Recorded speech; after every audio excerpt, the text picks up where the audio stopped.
Dear all, I'm making this video to shed light on Amazon's working conditions under the reign of the tyrannical Jeff Bezos. And is the reason why I'm in this current hospital, dying slowly with nothing else left to give.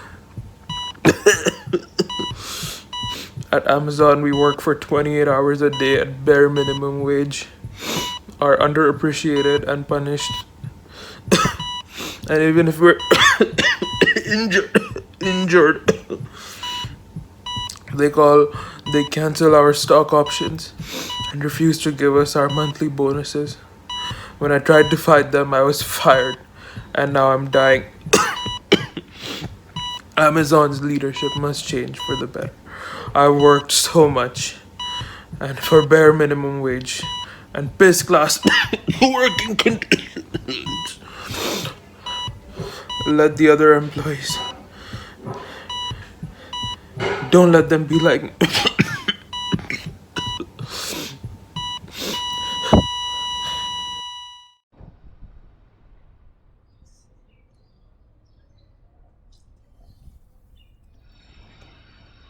What's that? My employees are dying. They're dropping dead on their own pills. They're tired, overworked, and they're literally suffering on the downfall of 21st century of capitalism.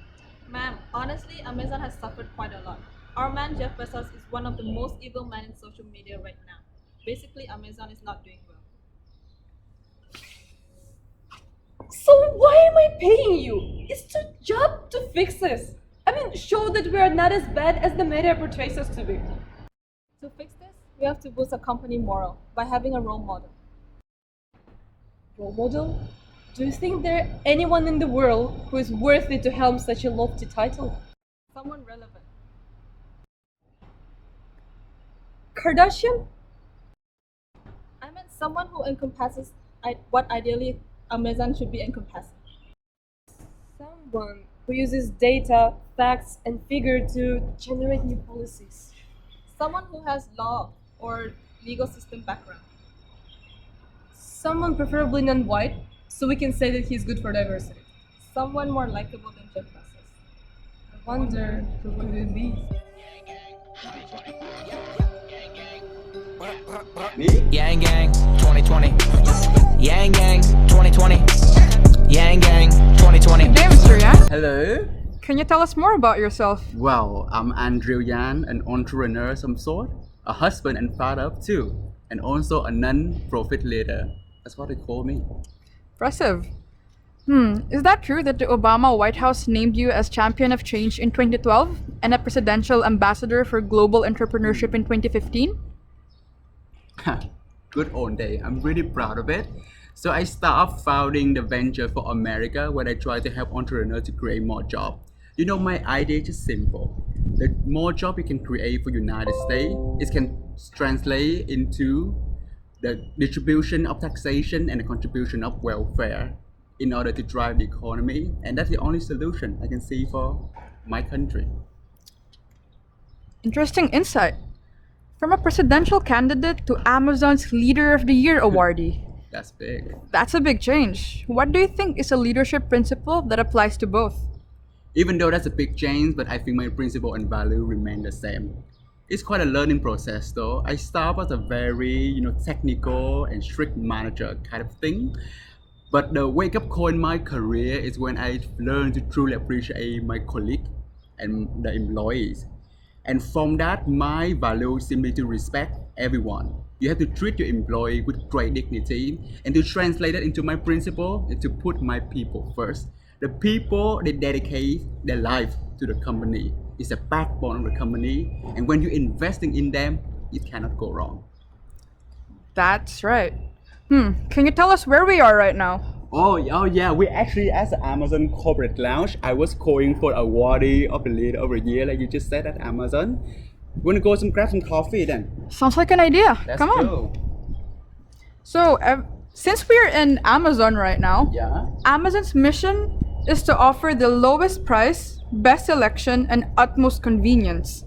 They also claim to seamlessly link the digital and brick and mortar shopping experience in order to be part of every single purchase made by customers around the globe.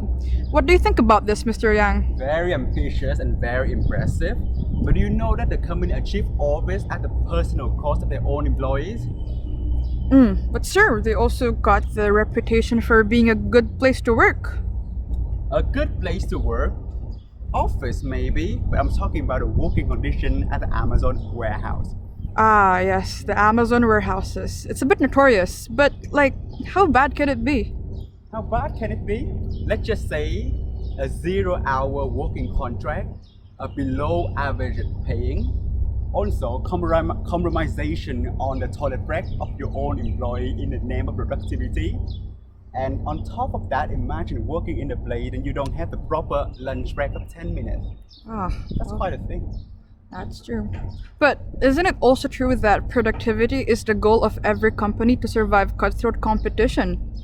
That's true. But like I tell you before, I'm a job creator. I just don't simply care about the number of the job created, but also the quality of the job. When the company treat its employee like a robot and expecting them to keep up with the speed of the machine, there's just something simply inhuman about it, let alone productivity. You got to take care of your employee, man. Well, it sounds like Amazon is having a big issue with its working culture and also the company image. Just imagine like this, okay? With the working tenure of your worker from 6 to 12 weeks max, it doesn't take a rocket science to realize there's something really wrong with the company itself. Therefore, there must be a changing force to come to this company. Force. Are you that coming force, Mr. Andrew? Amazon is at the forefront of the e-commerce technology right now. It tries to offer the best of the best for their worldwide customers. But you cannot achieve all of that when you fail your own employee from within, as all expect. See?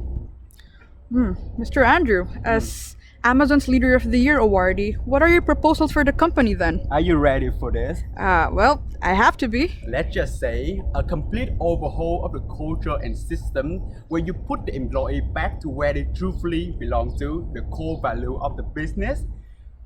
For the minimum wage, it's got to be $12 per hour and increasing. Basic healthcare for every employee as well. On top of that, there will be no compromisation on the protocol and training at every Amazon warehouse. And also, let me think about it. No compromisation, and there must be only 8-hour shift, and you have to have the proper break for your worker. And like a cherry on top, Amazon is going to pay the tax for United States now. Something for as long as we can remember, they haven't done it yet. And that's all I can say for now. The rest of it, you have to wait and see for yourself. Wow. Thank you, Mr. Yang. This has been a pleasant interview. Thank you so much. Likewise. Thank you for being Amazon's 2020 Leader of the Year, and congratulations. Thank you so much. Come on, go grab coffee with me right now. Yeah, black coffee. Yang Gang 2020. Looking sharply today, are we? Yes, nominating Yang was the single best decision that our company could ever make to boost the morale, of course. And because we choose the man who is like the substance and the action at the same time. Yeah, and also his background as a lawyer helped clean up the policy that our company was horrible at. Yeah, and him being our organizational leader of the year already actually resonated with our millennials. So I feel that the whole Amazon group actually reunited together. And also, not only that, since Young advocated for the progressive healthcare system, our employees started to enjoy his new established health system. True. Also, the increase in the wage actually became the real game changer. And I feel that a lot of other companies gonna adopt our successful reforms also because we're so cool. And here's the interview of one of our new employees after Young was nominated. Ooh, show me. So, Mr. Cardozo, ever since the change in management and company culture, did you feel any change at all? Definitely, since the wage increases, I'm happier now. People are also given mental health breaks. The working conditions, well, let's just say, now we are allowed to use the bathrooms untimed. That's great. So that's a drastic change already. How do you feel about our Yeah, company's decision to nominate Andrew Yang for the Leader of the Year award? I'm not really into politics, to be honest. But I know he is a former presidential candidate for the Democratic Party, but his favorite advocacies on wealth distribution is good for everyone. That's good. Well, can you tell us more about what you think about Andrew as an Amazon employee yourself? You're working right now in the warehouse, right? Say, Hermana, to be honest with you, it was a bit of a shock. Yang was publicly criticized for multinational companies who don't pay tax. With one of the most frequently cited example was being Amazon. Overall, I think that it is good for the public image and maybe even an avenue to change policies around it in the future, Change policies? of course. In what way? Yang and Amazon couldn't be more polar in their, what do you say, beliefs. And but if Yang is being held as a shining example of corporate challenge because he wants to change how the usual works around here, then that's a leader. You get my point, Hermana? Hmm. Anything else to add? At this point, uh, for once, I would like to be part of a company that is not vilified by the media, a company that values its employees, a company that is looked upon the e-commerce industry. Andrew Yang is a multi-dimensional leader and is not your typical corporate poster kid, just like Pablo. Or, yeah, Andrew, he is a leader exactly because he addresses the difficulties that Amazon overlooked. And that's something all industries should look up to. Yang Gang 2020. Hmm. Yang Gang 2020. Yang Gang 2020. Yang Gang. Yeah.